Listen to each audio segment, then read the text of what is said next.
Kajol meşhur hindi maşgalasında öňe ötdi. Onun yakın garyndaşlarynyň hemmesi aktrisalardy. Onun şahsy durmuşynda hemme zat gowy boldy.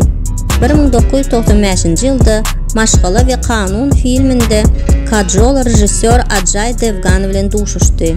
4 ýyldan soň bolsa oňa durmuşa çykdy. Dogry aktrisanın kakasy gyzy bilen tersleşdi. Ol gyzynyň ähli güýjüni karyerasyny östürmäge sarf etmegini isledi. Häzirki wagtda bu jigit Bollywoodda iň durnukly hasaplanýar.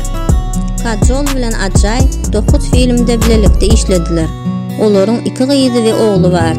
Eje bolmak üçin Kajol çynlygy syňagdan geçmeli boldy. Ol 2 dogulmadyk çagasyny ýitirdi. Häzirki wagtda 50 ýaşyndaky ýyldız hayır sahawaty ünsü jemleýär we çagalar fonduny dolandyrýar. 2008-nji ýylda Kajol işçiň raýat garaýşy üçin milli baýragynyň eýesi boldy.